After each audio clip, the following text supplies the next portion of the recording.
ఏపీలో ప్రజా సమస్యలను ప్రస్తావించే అవకాశం ఉన్నందున తమకు ప్రతిపక్ష హోదా ఇవ్వడం లేదని వైసీపీ ఎమ్మెల్సీ భరత్ అన్నారు.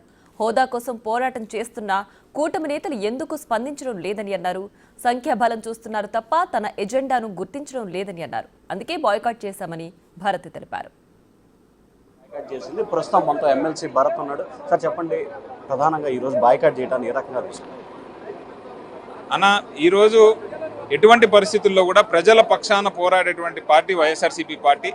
ప్రజల్నే నమ్ముకున్నటువంటి వ్యక్తి జగన్మోహన్ రెడ్డి గారు. కాబట్టి ఆయన గొంతు నొక్కాలని, ఆయన మాట్లాడితే అనవసరంగా వీళ్ళకి ఎక్కడ డ్యామేజ్ జరుగుతుందో అనేటటువంటి విధంగా ఈరోజు అసెంబ్లీలో మరి ప్రతిపక్ష హోదా అడిగినా కూడా ఇన్ని రోజులు 8 నెలలుగా ఇవ్వకపోవడం, ఈరోజు మళ్ళీ అదే విషయం మీద ఖచ్చితంగా ప్రతిపక్ష హోదా ఇస్తే ప్రతిపక్ష నేతకు ఒక టైం అనేది కేటాయించాల్సి ఉంటుంది. కాబట్టి ప్రజలకు సంబంధించినటువంటి సమస్యలు ఆ టైంలో మాట్లాడాల్సిన అవసరం ఉంటుంది. కాబట్టి ఖచ్చితంగా ఇవ్వాలని చెప్పి మేము కోరుతా ఉన్నాం. అందుకే అది ఇవ్వనందుకు కారణంగా ఈరోజు మరి వాకౌట్ చేయడం కూడా జరుగుతుంది. సార్, అంటే శాసన మండలికి వస్తున్నారు కానీ శాసనసభకు రావట్లేదు, దీన్ని ఎట్లా తీసుకోవాలి? శాసన మండలిలో కూడా లీడర్ ఆఫ్ ద అపోజిషన్ ఉన్నారు. శాసన మండలిలో కూడా ఇప్పుడు బొత్స సత్యనారాయణ గారు లీడర్ ఆఫ్ ద అపోజిషన్ గా పనిచేస్తున్నారు. ఆయనకంటూ స్టిపులేటెడ్ టైం ఉంటుంది. ఆయన ద్వారా ప్రజలకు జరిగేటటువంటి నష్టాన్ని మేము తెలియజేసే అవకాశం ఉంటుంది. కాబట్టి సేమ్ ఆ అపోజిషన్ స్టేటస్ మనకు అసెంబ్లీలో కూడా ఇవ్వమని కోరుతా ఉన్నాం.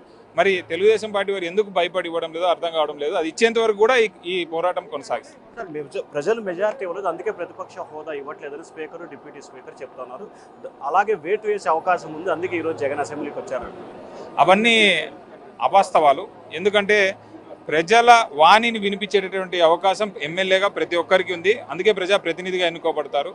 మరి అలాంటి అవకాశం లేనప్పుడు ప్రతిపక్ష నేతగా వచ్చి అక్కడ ఆయన వాణి వినిపించినటువంటి పరిస్థితుల్లో మీడియా ద్వారా వినిపిస్తూ ప్రజల్లోకే వెళ్ళి అక్కడ ఉండేటువంటి కష్టాలని వాటి మీద పోరాటం చేయడం బెటర్ అనేటటువంటి ఆలోచనలో జగన్మోహన్ రెడ్డి గారు. ఇది మొత్తం మీద చూసుకుంటే ప్రతిపక్ష హోదా విషయానికి సంబంధించి మాత్రమే వైఎస్ఆర్సీపీ ప్రధానమైన ఏజెండాగా డిమాండ్ చేస్తూ ఉంది.